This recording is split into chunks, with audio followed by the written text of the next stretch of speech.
permis plein de nouvelles expériences, C'est ça. plein de nouvelles choses. On s'était dit on le fera, on le fera, on le fera. Et puis en définitive, hop, on a été poussé pour le faire quand même. C'est tout à fait ça. Voilà. Donc ce soir, moi, j'ai voulu que Fabienne vienne pour nous parler de la communication intuitive avec les animaux. Parce que, eh ben, on en entend tous parler, on nous parle du bien-être animal, on parle de plein de choses.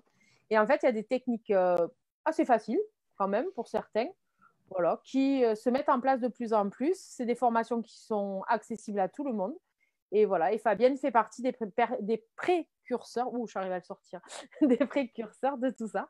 Donc, c'est très gentil à elle de venir nous en parler. Donc, Fabienne, je vais te laisser te présenter parce que je pense qu'il y a des gens qui ne te connaissent pas encore, ton parcours et comment tu en es arrivé à ce merveilleux outil de communication. Ok, merci. Alors, donc, je m'appelle Fabienne Maillefer. Je vis à cheval entre la Suisse et la France. Alors, en ce moment, en Suisse, à cause du confinement qui était plus light qu'en France. Mais depuis 30 ans, je partage une partie de ma vie en Suisse et une autre partie en France. Donc, voilà, ce qui fait que je n'ai pas beaucoup l'accent suisse. Parfois, j'ai un peu les expressions, il paraît, disent mes élèves. Alors, l'aventure commence pour moi il y a 54 ans, c'est-à-dire quand je suis née, ce qui est mon âge, parce qu'en fait, depuis toute petite, j'entendais parler les animaux et je causais avec eux et je parlais aux plantes et je parlais aux arbres et je parlais à un peu tout le monde. Et mes parents ne trouvaient pas ça extraordinaire au sens littéral du terme. Ils trouvaient plutôt que j'avais une imagination fertile et puis plutôt que de faire des bêtises, j'étais une enfant plutôt, enfin, assez équilibrée, on va dire, qui courait la campagne et la montagne, puisqu'à l'époque, mes parents avaient un chalet à la montagne et j'y passais tous mes étés. Et donc, voilà, et j'étais beaucoup, beaucoup avec les animaux. Les chevaux ont fait partie de ma vie depuis toute petite. Et puis, successivement, les lapins, les chats, les chiens. Enfin, voilà, je n'ai pas souvenir d'avoir vécu très longtemps sans animaux. Parfois, ils n'étaient pas les miens, ils étaient des animaux que j'avais en pension, par exemple des chevaux, mais j'ai effectivement toujours été entourée d'animaux. Et puis, en début des années 2000, il y a 20 ans exactement, avec une amie, je m'aventure dans un cours d'acupressure pour chevaux. C'est une forme d'acupuncture, mais sans les aiguilles. Et on était dans un centre de chevaux à la retraite. Et donc, on faisait ce cours. Et voilà que la prof me dit, mais dis donc, tu es une animal communicator. Elle me dit ça. Alors, moi, aucune idée de ce que ça voulait dire. Je lui dis, oui, je parle aux animaux, mais enfin, j'ai toujours parlé aux animaux. Et aussi loin que remontent les souvenirs aussi des gens qui m'ont côtoyé, ça a toujours été comme ça. Donc, je lui dis, c'est quoi ça? Et là, elle m'explique qu'elle revient des États-Unis où elle a fait une formation en acupression pour chevaux, mais qu'elle a eu l'occasion de rencontrer des animal communicators, donc des communicateurs animaliers qui parlaient intuitivement au monde animal. Et là, du coup, je me suis dit, tiens, je ne suis pas toute seule. donc, Ça fait du bien des je... fois. Ah oui, ça faisait beaucoup de bien. Mais bien qu'encore, on ne m'ait jamais pris pour une folle. Là, moi, j'ai vraiment eu la chance d'être dans un milieu où on trouvait que j'étais un peu originale. Et puis, bon, ben voilà, c'est Fabienne. Hein, donc ça restait à ça. Et là, je commence à me renseigner. Elle me parle de Penelope Smith aux États-Unis, de Martha Williams. Et bon, finalement, les choses s'enchaînent assez rapidement. Et de fil en aiguille, si je veux faire un peu court et laisser de la place pour les questions, de fil en aiguille, en fait, je me retrouve à une première formation en communication animale qui était donnée par un monsieur qui s'appelle Jean-Luc Janisewski, qui a écrit 2 livres, qui est français, qui a écrit 2 livres, le premier qui s'appelle L'effet Mowgli et le second Sur le pont de l'Arc-en-Ciel, et qui faisait de la communication animale du côté de Chartres. Et voilà, je me suis mis en contact avec lui. Avant ça, j'ai encore été prendre d'autres cours avec une dame qui vivait dans la partie germanophone de la Suisse. Et bref, les choses ont tout de suite matché. C'était tellement évident, les exercices. Enfin bref, c'était mon monde. Et moi qui voulais être profiler, puisque de formation, j'ai une première formation d'infirmière avec une formation dans les soins intensifs. Et ensuite, j'ai quitté le monde des soins pour refaire des études à l'université. Une première licence, ça s'appelait comme ça. Maintenant, je crois que ça s'appelle des masters ou je ne sais plus quoi, en pédagogie et une autre en psychologie sociale. Et après, différentes formations dans ce milieu-là. Et moi, j'avais envie, en fait, d'accompagner mieux les gens en communication animale, oui, je reviens juste en arrière. Je voulais être profiler, en fait, parce que j'ai aussi commencé la criminologie.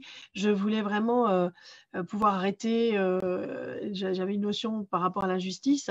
Je voulais arrêter les méchants et être dans la tête des criminels pour pouvoir expliquer comment ils avaient commis leurs délits et qu'on puisse les arrêter. Bon, la communication animale arrive comme ça dans les années 2000, se présente à moi et très rapidement, ça devient assez clair que c'est de ça que c'est sur ce chemin-là que je vais continuer et les animaux me poussent à ça. Mais comme je suis psychologue, infirmière et tout ça, j'ai envie vraiment d'accompagner les gens de manière un peu plus étoffée que juste parler avec leurs animaux. Parce que je me rends compte assez vite que la communication animale telle qu'elle arrive des États-Unis, c'est finalement un mode assez light de parler aux animaux, de transmettre un message, le message que les animaux ont dit, mais au fond, on ne sait jamais très bien si c'est l'animal qui dit, si c'est une projection du communicateur, si c'est de la déduction du communicateur, ou si c'est de la lecture d'aura, j'ai envie de dire, du propriétaire ou du maître de l'animal. Donc, de fil en aiguille, je vais faire plein de cours avec plein de formateurs différents. Je fais venir Jean-Luc Janisewski en Suisse, je fais venir Caroline Leroux des États-Unis, Martha Williams, enfin voilà. Je fais tout un cheminement autour de la communication animale pour finalement me dire, il y a à peu près 16 ans maintenant, je vais me mettre à mon compte et je vais créer un concept qui me correspond mieux parce que pour moi, très clairement, la communication animale, c'est de la relation d'aide. Et la communication animale intuitive, c'est pouvoir mettre en lien quelqu'un qui est en difficulté avec son animal et son animal aussi, hein, donc l'un et l'autre, pouvoir les mettre en lien, de manière à ce qu'ils se comprennent mieux, de manière à renforcer ce lien, mais aussi de manière à comprendre qu'est-ce qui fait qu'à un moment donné, ça ne marche plus, ça ne fonctionne plus. Parce que le fait que ça ne marche plus, ça ne fonctionne plus entre deux êtres, que ce soit des êtres humains ou un animal et un être humain, c'est toujours lié à une difficulté de compréhension, à un problème de communication.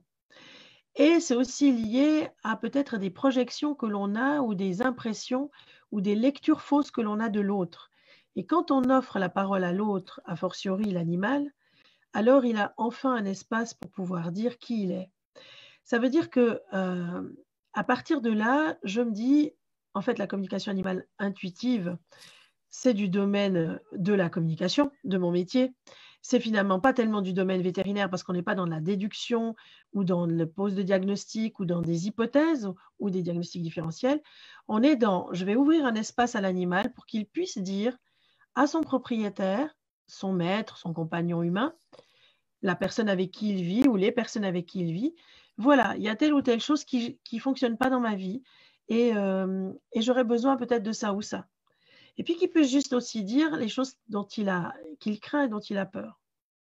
Alors, je vous donne un exemple qui remonte à cet après-midi, une communication que je fais avec, après peut-être j'expliquerai comment je travaille, mais que je fais avec une dame qui m'appelle et qui s'inquiète un peu par rapport à ces deux chats et qui, après que les chats aient raconté ce qu'ils vivaient, me dit ben, c'est étonnant parce que moi, je pensais plutôt que c'était à cause de l'arrivée de mon bébé. En fait, les chats, ils étaient très au courant de l'arrivée du bébé depuis toujours. Le bébé est né il y a un mois, à peu près un mois et demi. En fait, ce qui dérangeait beaucoup les chats, c'était tout le remue-ménage et les déménagements qu'il y a eu et les changements qu'il y a eu à la maison. Et c'est ça qui faisait qu'ils manifestaient encore du stress, beaucoup de stress. Donc, c'était intéressant de voir entre l'idée que se faisait la personne propriétaire de l'animal et ce que dit l'animal de ce qu'il vit, il y a deux mondes. Du coup, en permettant à l'un d'entendre ce que l'autre a à dire et à celui qui pensait que de se dire c'était ma pensée, ce n'était pas le vécu de l'autre, ça rapproche en fait automatiquement.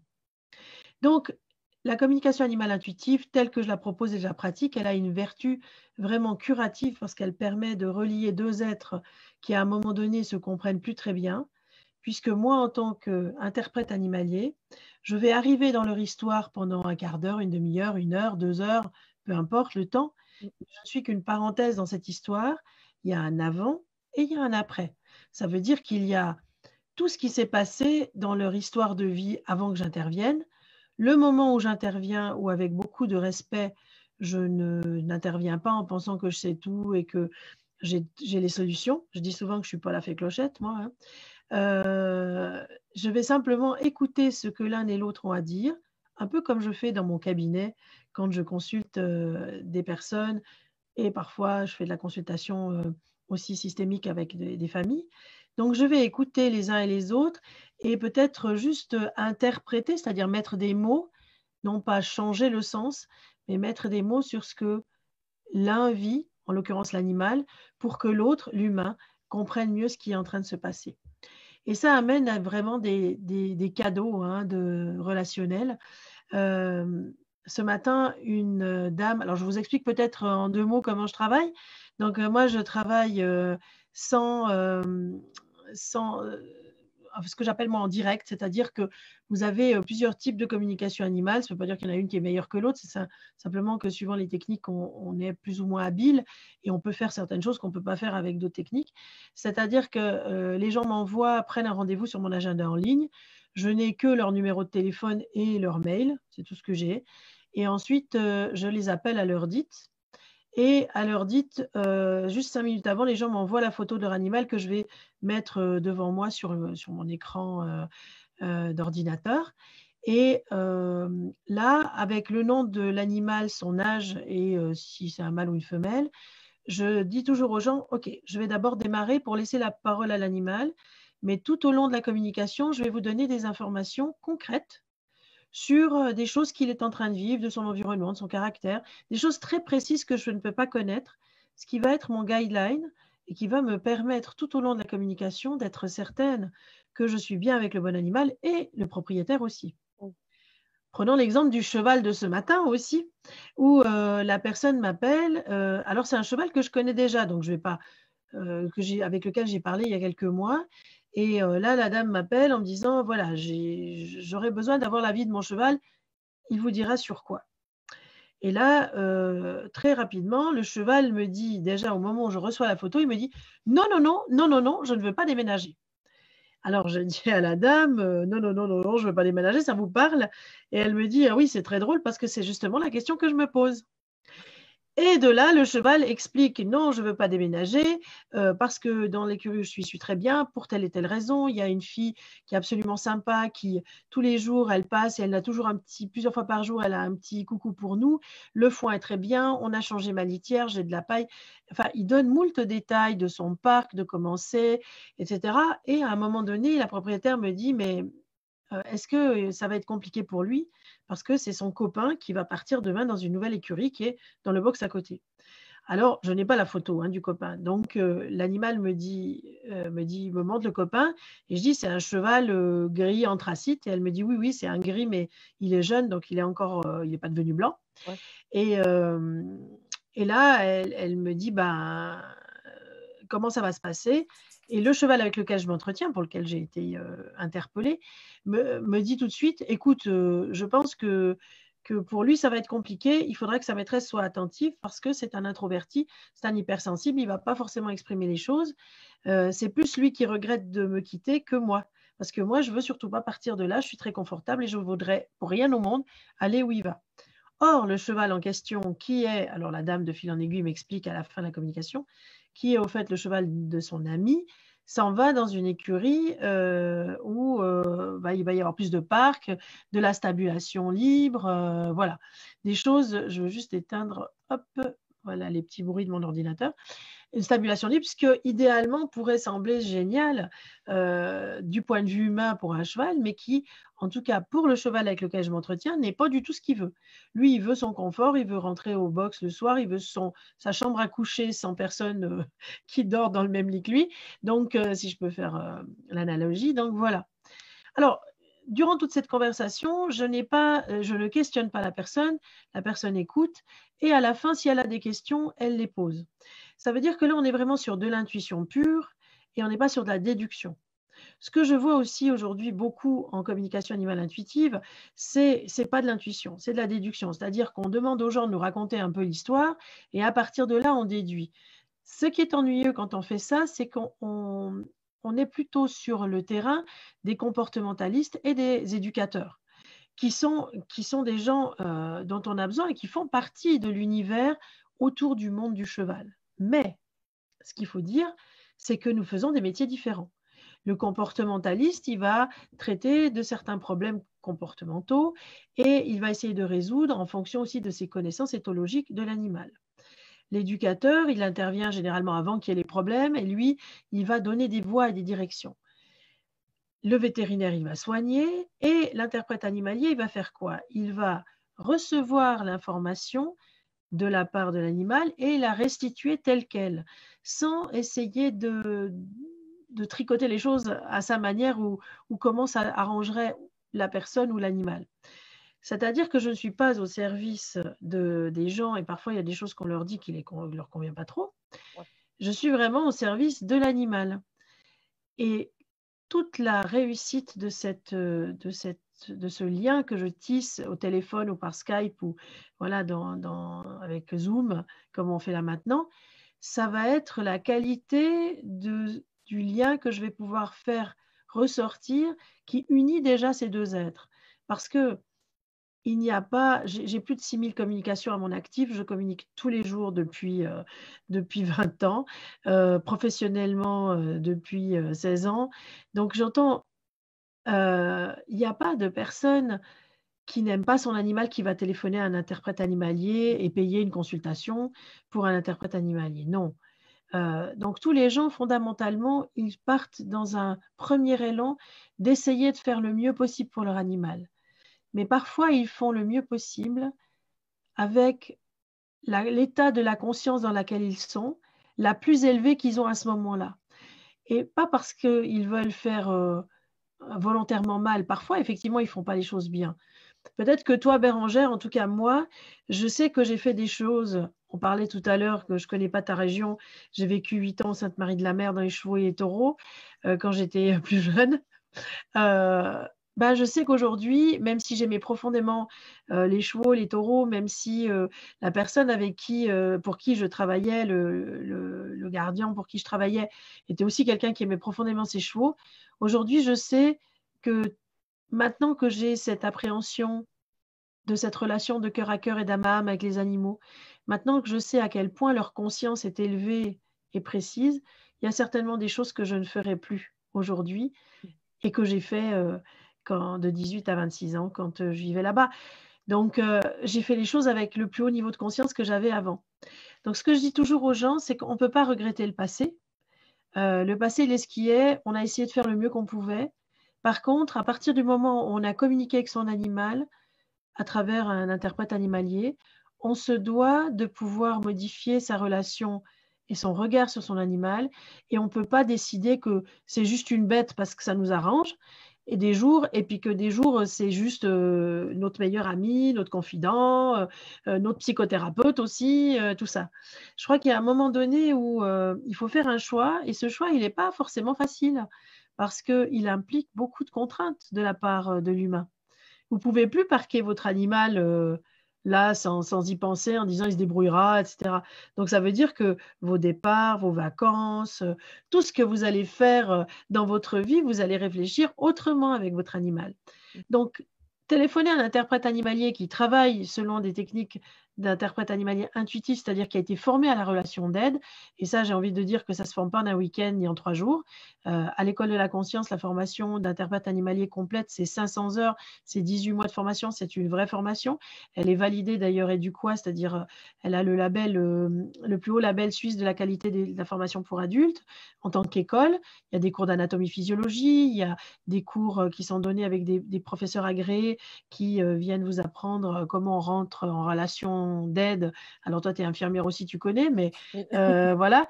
Mais comment on fait de la relation d'aide, comment on répond aux gens, comment on écoute les gens, et comment on est dans la bienveillance aussi, d'accepter ce qui est, et d'accepter aussi que parfois, il faut laisser le chemin et à l'animal et à l'humain se faire. Et qu'une communication animale, même si l'animal a dit des choses extraordinaires à son propriétaire, parfois il faut un temps de digestion. Voilà, on est là dans l'humilité du petit rôle que l'on a autour du bien-être animal. Et pour moi, on a un rôle vraiment complémentaire par rapport aux éducateurs comportementalistes, aux vétérinaires, aux ostéopathes, avec qui je travaille d'ailleurs très souvent, aux thérapeutes shiatsu, aux acupuncteurs, à tous ces acteurs des médecines alternatives ou complémentaires, j'ai plutôt envie de dire que alternatives, pour les animaux. Et plus nous allons travailler main dans la main les uns avec les autres, plus au fait ça sera favorable pour le monde animal, comme ça devrait l'être aussi pour le monde humain. Alors c'est vrai qu'il y a un petit décalage entre la France et la Suisse par rapport aux médecines complémentaires pour l'humain. Chez nous, c'est bien en place depuis le début des années 90 et c'est remboursé en grande partie par la Sécu. Et en plus de ça, c'est dans la culture. Aujourd'hui, tout le monde a déjà vu qui est un ostéopathe, un acupuncteur, un acupresseur, un thérapeute énergéticien. Voilà, on a une culture, c'est vrai, chez nous qui est déjà bien établie et qui commence à se mettre en place avec le monde animal parce que les gens sont friands. Et comme cette culture, elle a bientôt 30 ans, enfin elle a 30 ans, cette culture des médecines alternatives, eh ben, la nouvelle génération, elle, qui a été éduquée avec de l'homéopathie, de la phytothérapie, que les parents ont appris à donner, veut la même chose maintenant pour ces animaux. Donc, il y a une vraie pression, une vraie demande qui est faite au monde vétérinaire et les vétérinaires se rendent compte, parce qu'il y a de plus en plus de vétérinaires, toute la nouvelle génération qui s'intéresse aux médecines complémentaires et qui vient faire des formations en communication animale. Dans les formations que propose l'école, il y a vraiment une formation spécifique pour les professionnels de la santé animale et une formation pour les gens qui ont déjà des bases comme thérapeute en relation d'aide et qui veulent vraiment faire de la consultation, comme je le fais moi, de relation d'aide. Voilà. C'est super intéressant. Il y a quelqu'un qui nous demande quels sont les délais pour avoir une consultation avec toi sans urgence. Alors, alors c'est très facile. Il suffit d'aller sur le site soit de l'École de la conscience et à la page d'accueil tout en bas, vous allez tomber sur mon agenda en ligne. Et soit vous pouvez aller sur l'autre site qui s'appelle communicationanimale.com, communication animale au singulier, mais enfin, l'école de la conscience, même chose. Et là, vous avez aussi prendre un rendez-vous et il y a des rendez-vous tout le temps. C'est-à-dire que pour moi, je ne conçois pas mon métier sans communiquer. C'est-à-dire j'ai beaucoup de peine à comprendre comment font les communicateurs qui donnent des cours mais qui font plus de communication. Parce que pour moi, la communication animale, c'est un entraînement qu'il faut avoir au quotidien, comme un muscle qu'on entraîne. Et en plus, c'est un vrai bonheur de parler, je crois que je l'exprime, hein, Oui. c'est un vrai bonheur de parler au monde animal. D'ailleurs, ton chien a voulu absolument venir depuis le début de la communication, là, du dialogue, il se manifeste parce que voilà, il a aussi des choses à dire. Et donc, vous pouvez prendre un agenda, il y a des places tout le temps, et il n'y a pas d'attente. Donc, voilà, les urgences, les gens, généralement, m'envoient un mail pour m'expliquer une situation urgente, et là, je les prends entre deux. Mais j'offre entre 15 et 20 rendez-vous semaine, y compris le samedi et le dimanche, quand je ne travaille pas et que je ne donne pas de cours. Mais comme en ce moment, je ne donne pas de cours en présentiel, donc voilà, je C'est plus prends des facile. C'est ça, c'est ça. Et je fais des communications de 30 minutes. Ces communications coûtent 85 €. Elles comprennent une communication de 30 minutes qui est enregistrée. Ensuite, des conseils en homéopathie et phytothérapie, parce que je suis phytothérapeute et homéopathe depuis 30 ans, l'homéopathie. Donc, des conseils et le suivi après aussi est assuré toujours dans le même package. Et vous avez aussi dans ce paquet-là la possibilité, bien sûr, de parler, enfin bien sûr, non, c'est pas évident, mais de parler à plusieurs animaux, puisque comme je parle en direct, donc ça va beaucoup plus vite que si vous envoyez la photo, qu'ensuite je vous téléphone et que je vous restitue. Là, c'est du direct, donc voilà, ça m'arrive de parler avec 5, 6, 7 animaux en même temps. Si vous avez une problématique avec un animal spécifique, bah, je vais prendre plus de temps avec lui. Mais j'aime bien pouvoir parler aussi aux autres animaux de la maison parce qu'eux, ils sont là. Bah, nous, on n'a pas de problème, mais on a aussi des trucs à dire. Donc, je prends généralement, c'est très rare que je fasse une communication avec un seul animal. Là, généralement, j'en ai toujours plusieurs. Donc voilà. Et il y a des rendez-vous. Je sais que là, pour la fin de la semaine, Je vais vous dire ça dans 30 secondes, vu que j'ai mon agenda en ligne. Il reste encore 2 places samedi et dimanche, je me donnais congé, mais si tout d'un coup, il y a plein de demandes, je rajouterai dimanche, mais il y a plein de places la semaine prochaine. En fait, j'ai vraiment j'ai à cœur et j'aime faire ça. Et j'adore enseigner aussi, mais j'aime bien amener du concret tous les jours, aussi dans les exemples que je vais pouvoir donner à mes élèves. Et c'est ce qui me fait progresser. Oui. Et c'est ce qui fait progresser l'école de la conscience, parce que l'école de la conscience, ce n'est pas une école inerte. C'est un enseignement qui bouge. Les techniques intuitives, elles viennent des États-Unis, de techniques qui sont éprouvées depuis longtemps. Il y a une chaire de psychologie intuitive aujourd'hui aux États-Unis. Donc, moi, je continue à me former, je vulgarise, je ramène tout ce qui est aussi de physique quantique et de compréhension de la notion d'espace-temps, je le ramène dans les cours. Vous allez parler avec les animaux, mais vous allez aussi parler avec les esprits de la nature, avec le monde minéral, végétal. Pour moi, c'est un tout, en fait. Ce n'est pas juste les animaux. Je suis d'accord avec toi. Totalement d'accord.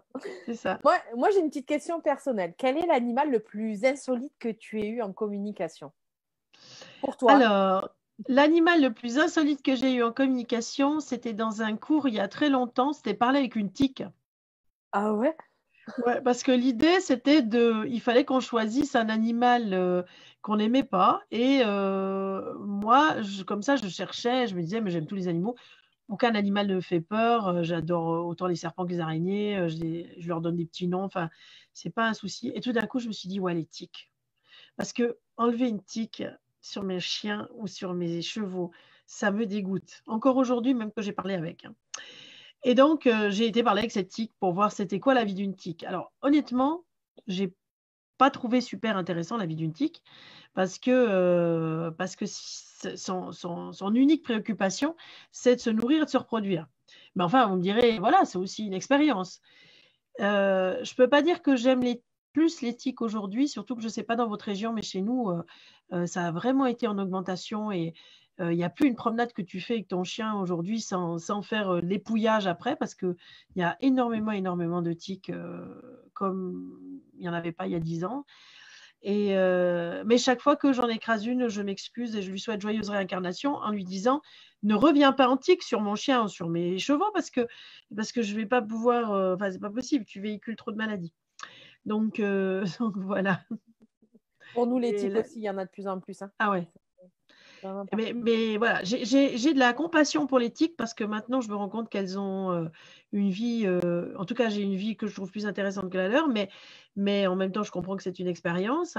Mais voilà, je suis toujours un peu, quand je les enlève, je trouve pas ça très ragoûtant. Voilà. Ça, c'est le seul animal. En Camargue, tu aurais pu essayer le moustique du coup.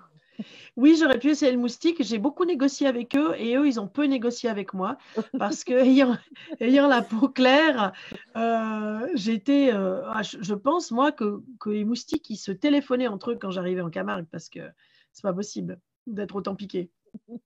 Donc voilà. Alors, on a une question de Françoise qui nous dit pour apprendre à communiquer, c'est dans une école suisse, point d'interrogation. Si oui, accepte-t-elle des personnes françaises et à quel coût? Alors, je vis entre la Suisse et la France, comme je disais, Françoise, tout à l'heure. J'enseigne en France, en Suisse, en Belgique, au Canada en ligne tout prochainement. Mes enseignements, alors, normalement, je me déplace. Là, ben, voilà, comme vous tous, je ne me déplace pas, donc j'ai passé le cycle 1 en ligne. Avant de parler des coûts et de tout ça, parce que c'est un peu plus compliqué que ça dépend ce que vous allez suivre comme parcours. Je vous invite à vous inscrire gratuitement sur le site de l'École de la Conscience à une séance d'information. Si vous n'avez pas le temps, sous la séance d'information, sous le guide de l'étudiant, vous avez une vidéo que j'ai tournée d'une séance d'information, si vous n'avez pas le temps d'être là. Vous avez sur le site de l'École de la Conscience des tas de jeux que j'ai créés, des tas de choses qui vous donnent une idée de quelle est la qualité de l'enseignement, de comment j'enseigne, comment enseignent mes collègues. Et puis, je me déplace, c'est-à-dire que j'ai aussi une enseignante qui est sur la côte atlantique, qui donne des cours du côté de Rochefort. Et puis, moi, je me déplace à Bordeaux, je me déplace à Paris. À Paris, j'y suis depuis 12 ans. Normalement, toutes les 5 semaines, je suis sur Paris. La Belgique, près de Bruxelles. La Suisse, enfin, je suis plutôt itinérante. Et puis, je vais, comme je disais à Bérengère, je vais là où on m'invite. S'il y a un groupe dans sa région qui a envie, je me déplace pour un cycle 1 de 2 jours. Mais vous avez l'opportunité de faire déjà plein de choses, que ça soit en ligne ou que ça soit en présentiel, avant de vous engager dans une formation. Et surtout, vous verrez les conditions pour la formation. Pour moi, ce n'est pas une formation pour tout le monde. Ce n'est pas non plus une formation pour se dire j'en ai marre des humains, alors vite, je vais aller travailler avec les animaux. Parce que c'est vraiment pas ça. La communication animale intuitive, il faut aimer les humains parce que, comme j'aime souvent à dire, j'ai jamais un lièvre qui me téléphone ou un chevreuil ou un blaireau et qui me dit Salut Fabienne, est-ce que tu pourrais résoudre ou m'aider à résoudre des problèmes d'éducation avec mes petits? Ça, jamais. J'ai les animaux sauvages qui me parlent, oui, mais pas pour ce genre de demande. Donc, j'ai toujours affaire à des humains qui sont en difficulté. Et pour moi, éthiquement parlant, c'est pas admissible non plus de voir passer sur Facebook des tas de photos d'animaux dont vous connaissez ni qui il est, ni à l'origine. Vous ne savez pas qui est la personne qui fait la demande. Est-ce qu'elle est propriétaire ou pas de l'animal? L'animal, lui, il va se confier comme un enfant en disant ouais, super, quelqu'un qui parle mon langage, je vais pouvoir dire ce qui ne va pas.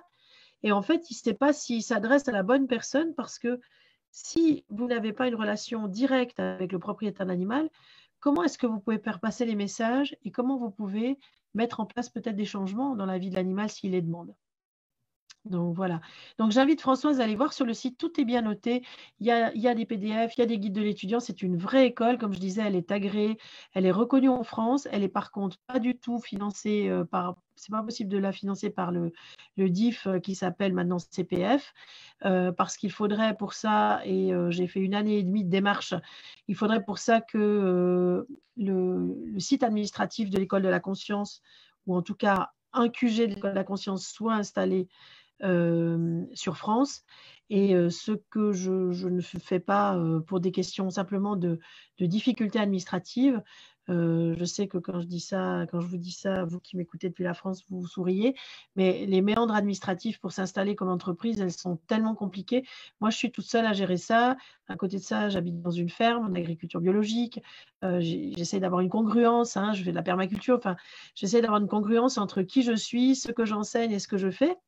Et je ne peux pas être partout. Et donc, voilà, il faut accepter de faire aussi la démarche. Et je pense que c'est bien quand on se paye une formation, on s'investit aussi différemment. Alors, Voilà. on a plein de compliments qui arrivent. Il y a Sarah qui dit coucou. En tant qu'ancienne élève de Fabienne, je conseille fortement, en plus d'apprendre la communication intuitive animale, vous permet d'en apprendre beaucoup sur vous. C'est vrai. Merci Sarah. C'est un énorme développement personnel parce qu'en fait, la communication animale intuitive, pour qu'elle fonctionne, il va falloir aller chercher dans votre mémoire émotionnelle, dans vos blessures de vie, dans plein de choses qu'il va falloir résoudre parce que nous pouvons tous apprendre à développer l'intuition. Donc, ce qu'on appelait avant télépathie, clairvoyance, clairsentience, clairaudience, c'est de l'intuition. Et on peut tous être, et on est tous des êtres intuitifs, mais on peut développer plus ou moins facilement cette intuition en fonction de comment on va aller regarder dans notre propre histoire de vie et oser affronter parfois nos blessures de vie. Donc oui, effectivement, c'est un énorme développement personnel et je ne crois pas on n'en ressort jamais idem. Enfin, j'entends la découverte et la relation avec le monde animal change les gens, continue à changer et à me transformer. Et ce que les animaux ont de si bon en eux, je trouve qu'ils arrivent à nous le transmettre à nous pour être déjà un peu meilleur avec nous-mêmes, un peu plus bon avec soi.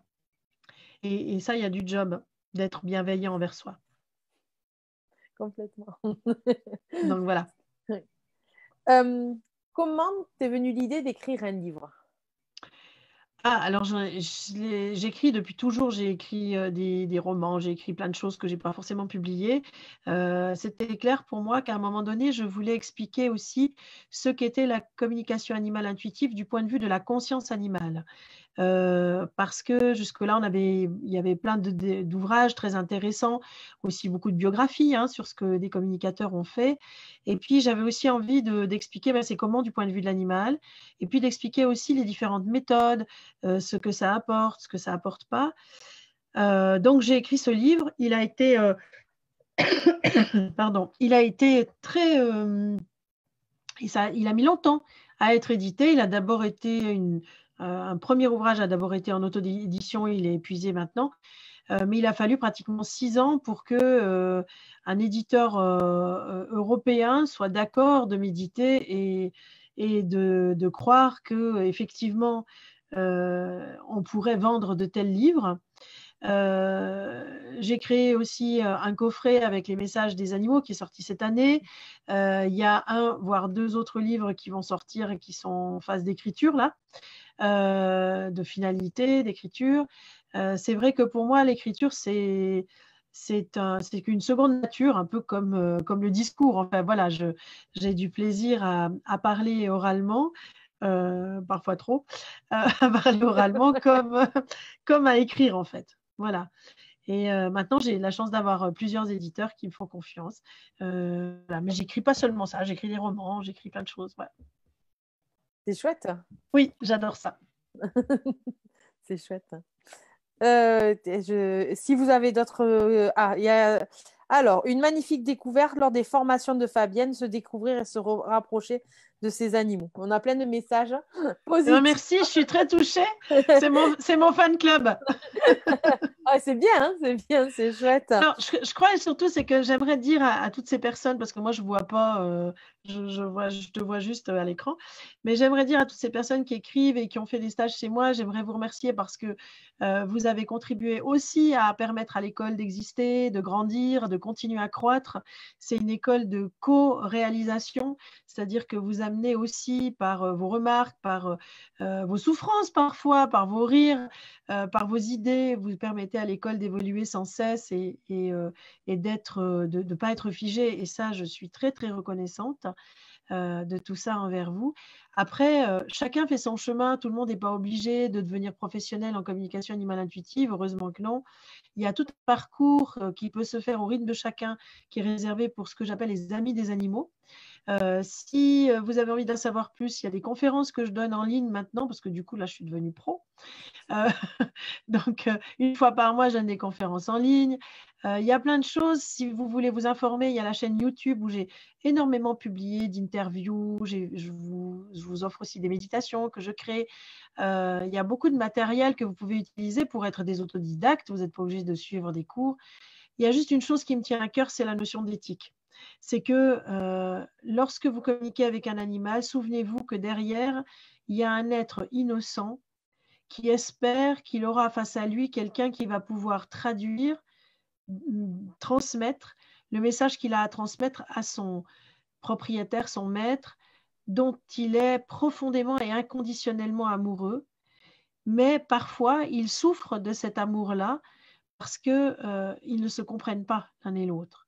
Et souvent, chez les animaux encore en vie, puisque je parle aussi aux animaux défunts, mais souvent chez les animaux vivants, ça tient à des choses qui sont très basiques sur l'échelle de Maslow, hein, qui est l'échelle des besoins fondamentaux. Ça tient sur du confort, d'être en sécurité, boire, manger, dormir, respirer, et justement cette notion de sécurité dont ont besoin les animaux domestiques à nos côtés. Et le travail du communicateur animalier ou de l'interprète animalier, c'est vraiment cette mise en lien. Et je dis souvent à mes élèves, est-ce que vous connaissez le nom de l'interprète qui a négocié les dernières relations entre la France et commerciale, hein, entre la France et je ne sais pas, on va dire la Chine? Non, vous ne connaissez pas. Et pourtant, cette personne-là, elle a traduit ce que disaient les deux protagonistes. Et si elle y mettait son grain de sel, si cet interprète avait dit « Ah non, alors je ne vais pas traduire le truc comme ça parce que c'est assez nul hein, ce qu'il est en train de raconter le ministre de l'économie, au ministre chinois de l'économie. » Si la personne, l'interprète fait ça, c'est-à-dire si l'interprète n'a une grande rigueur, une grande éthique personnelle en disant « Je n'ai pas à évaluer, à juger ce qui se passe, j'ai à le traduire et c'est tout », mais ça serait une catastrophe, hein, les relations entre les pays, parce que ces gens-là, ils peuvent, par par une mauvaise traduction, ils peuvent faire basculer des relations diplomatiques, eh ben, c'est la même chose. Ça veut dire que l'important pour moi, c'est pas de faire le show ou d'être en avant ou d'être connu ou de passer à la télé ou de ci ou de ça. L'important, c'est le travail. C'est pour ça que je fais toujours beaucoup de communication. C'est d'être dans les coulisses et puis de faire mon job d'interprète et de pouvoir mettre en lien deux êtres qui s'aiment mais qui, à un moment donné, ne se comprennent pas. C'est super joli. Voilà. Ça donne envie en tout cas. Quelle est la plus belle communication que tu aies faite? Alors, toutes. Toutes, parce que le cadeau que les animaux nous font lorsqu'ils communiquent avec nous, ils ont telle gratitude que l'on puisse traduire et les mettre en lien avec leur propriétaire, ou je dis propriétaire ou maître, j'aime bien utiliser le terme propriétaire parce qu'il y a une notion aussi de responsabilité. Je crois D'accord. qu'aujourd'hui, là, par exemple, par rapport au confinement, il y a eu énormément de demandes. Je suis en lien avec des éleveurs. Les éleveurs de chiens, notamment, ils ont été mais débordés de demandes. Ils ont 30 demandes pour 5 chiots à venir. C'est des choses du jamais vu. Moi, ça m'inquiète quand c'est comme ça. Parce que ça veut dire que parce que j'étais en confinement, que je m'ennuyais, que je me suis dit que ça serait l'occasion de pouvoir sortir ou d'avoir un chien, est-ce que j'ai pensé à comment ça sera ma vie lorsque je serai loin de 7 heures le matin à 19 heures et qu'un chien, et encore de fortiori un chiot, n'est pas fait pour rester plus de 4 heures seul. Et un chiot, plus de 20 minutes ou une demi-heure seul, surtout au début, dans les premiers mois de vie. Et que c'est une histoire et une aventure de 15 ans, un chien aujourd'hui. Voire plus, hein, mais entre Oui, 10 et 15 ans. Ben oui. ouais. Donc, pour moi, l'idée d'utiliser le terme de propriétaire, c'est de permettre aux gens de réaliser qu'ils ont une responsabilité vis-à-vis de leurs animaux. Et qu'on ne peut pas prendre un chien aujourd'hui parce qu'on est confiné, puis ça nous permet de sortir, et parce que certains l'ont fait, et puis demain, bah, j'en veux plus, je le ramène à la SPA du coin. Parce qu'il faut savoir que pendant ce confinement, si ce n'était pas possible d'aller adopter des animaux dans les SPA ou refuges, voilà, peu importe, les SPA, les refuges, ils ont continué à ouvrir leurs portes et ils ont toujours eu des abandons. Donc voilà. Ce que j'aimerais aussi dire, c'est que par rapport à la communication et ce dont je parlais tout à l'heure, c'est que ce soit les cours que je donne, que ce soit les communications que je fais, que ce soit mon livre, le coffret, les livres à venir. Alors, pour ce qui est le livre, les coffrets, tout ça, l'entier des bénéfices est reversé aux associations de défense des droits des animaux. Et il y a toujours une partie, lorsque vous venez à l'école de la conscience, il y a toujours une partie, et c'est aussi ce que mes élèves apprennent et le font dès leur formation, une partie qui est reversée au monde animal. Parce que c'est important que cette énergie, elle tourne, et l'argent, c'est de l'énergie. Et c'est important que quand je fais une communication, une partie retourne au monde animal, soit via des associations, soit par exemple pour soigner des animaux. L'année dernière, j'ai financé l'opération d'un chat qui s'était fait attraper sur la route là, par une voiture, et les propriétaires n'avaient pas les moyens de payer l'opération. Donc voilà, l'école est là aussi pour aider, financer aussi les particuliers et des associations tout azimut, hein, ça peut être des grandes associations de type Greenpeace, comme des associations plus petites de quartier qui travaillent sur, je sais pas, la stérilisation des chats dans les rues ou des choses comme ça. Ça, c'est aussi important parce qu'il faut une congruence, c'est-à-dire quelque chose de... Enfin, la congruence, c'est quelque chose qui correspond entre ce que je dis et ce que je fais, si je peux dire ça comme ça. Une harmonisation et une uniformité. Si les animaux m'apportent beaucoup, je tiens aussi par le biais de l'école à pouvoir aussi leur apporter quelque chose du point de vue humain, c'est-à-dire aussi financier pour améliorer leur quotidien. Et il y a beaucoup de gens qui bossent pour améliorer le quotidien des animaux et qui travaillent dans l'ombre et qu'on ne connaît pas. Et je leur dis merci parce que là, les animaux leur sont sont remplis de gratitude vis-à-vis d'eux. Des communications dans justement des lieux de refuge, des SPA, des choses comme ça. J'en fais beaucoup. Oui. Et J'en tu fais sens la beaucoup souffrance et animale?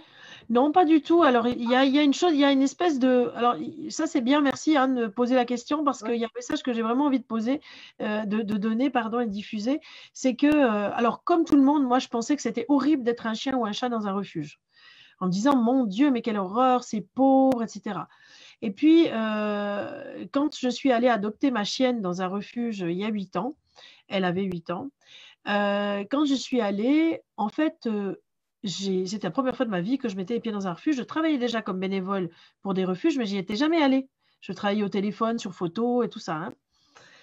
Et là, en fait, j'ai vu des dizaines et des dizaines de chiens et des chats, mais surtout les chiens, qui aboyaient très fort contre les cages et qui disaient: «Tu viens nous promener, tu viens nous promener, tu viens nous promener».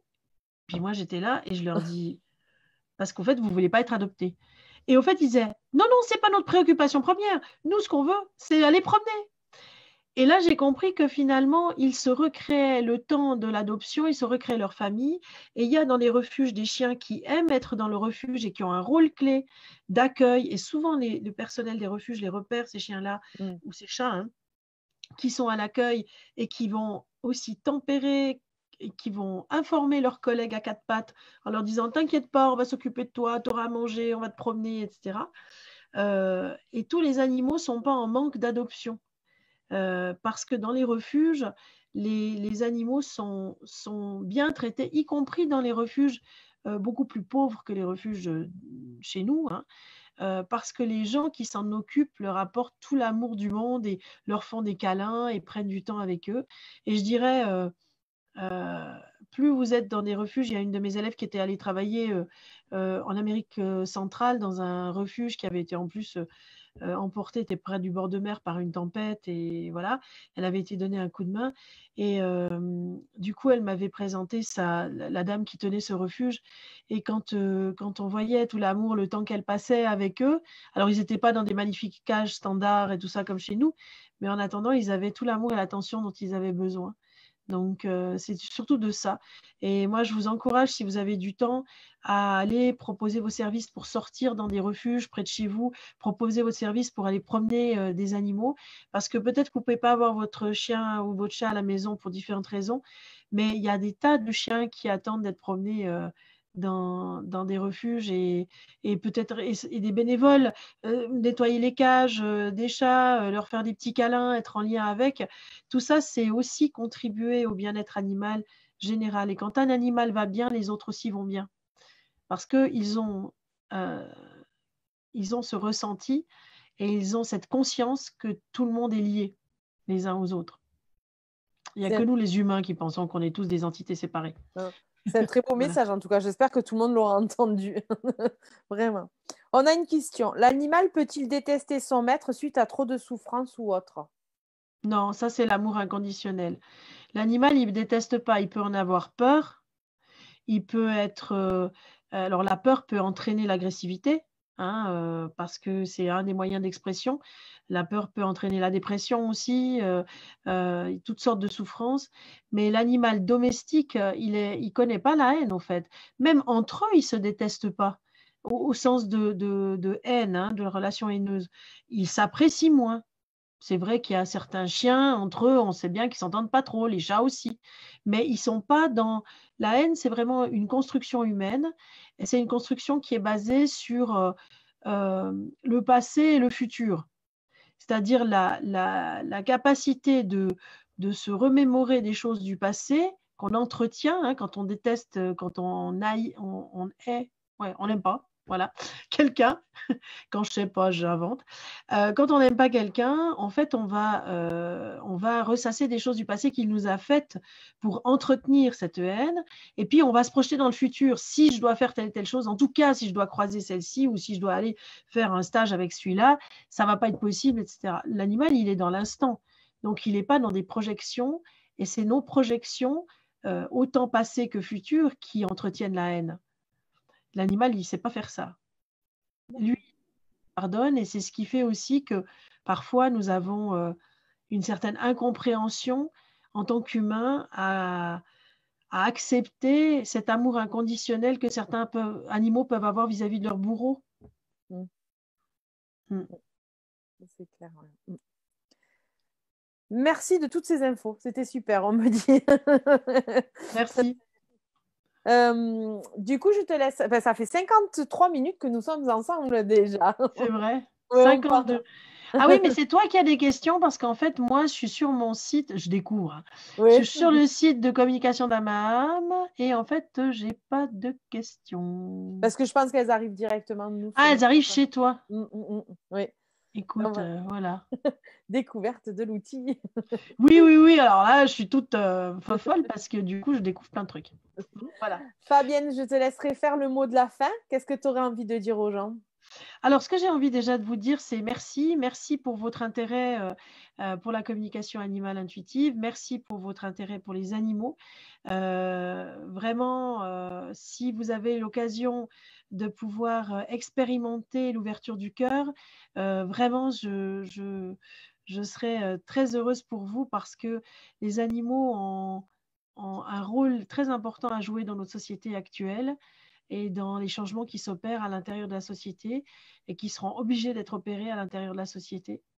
Et puis, si Bérangère, tu es d'accord, pour le public là, qui te suit sur Aidium, c'est ça? Aidium, oui. Aidium, pardon. Je pourrais te donner le lien d'une méditation du peuple animal que j'ai créée et où vous allez pouvoir vous immerger, que tu peux laisser sur ton site, et où vous allez pouvoir vous immerger sur pour ressentir en fait l'amour inconditionnel du monde animal. Super. Voilà. Moi, je voudrais les remercier, eux, en tout cas, les animaux, tous ceux qui étaient présents et tous ceux qui ont fait que ce soir, vous êtes là devant votre écran, y compris mes animaux. Donc aussi, deuxième petite chose, moi je vous le dis, donc si vous avez envie qu'on monte un groupe dans les Pyrénées-Orientales, l'Aude, l'Hérault, même voir un peu plus pour que Fabienne vienne nous voir et nous apprenne tout ça, ben, vous nous contactez sur le site Aidium en Messenger ou via le mail. Et ben, moi, je contacterai Fabienne avec grand plaisir. Alors, en tout cas, moi, je viens très volontiers en hiver parce que j'aime pas le chaud. Donc, volontiers, je viens en automne à partir de novembre jusqu'en mars. Eh ben voilà, donc c'est un grand plaisir. Ce serait vraiment, moi, j'adorerais vraiment, voilà, faire ce niveau 1 avec toi. Ce serait vraiment une très belle chose. Je pense que ce serait génial. Bon, ben, merci. En tout cas, merci à toi, merci de m'avoir accueillie, merci d'être l'initiatrice de toutes ces belles choses que tu fais. Et puis au plaisir, on va se dire qu'on se verra un Très jour vite. virtuellement. Voilà. Ça, c'est clair. Ou peut-être encore virtuellement sur d'autres sujets. Ouais, voilà, c'est ça, très ouais. volontiers. Voilà. Oui. En tout cas, je reviens volontiers, tu peux m'inviter, il n'y a pas On de peut même souci. faire des conférences en Zoom en classe, genre des gens qui... voilà, on a plein de choses à faire maintenant avec les nouvelles technologies. Maintenant qu'on comprend, c'est juste top. Super. En tout cas, merci, bonne soirée à tout le monde, bonne fin de semaine aussi. Et puis, des gros câlins à vos animaux. Voilà. Allez, merci pour tout. Merci, au revoir. Au revoir.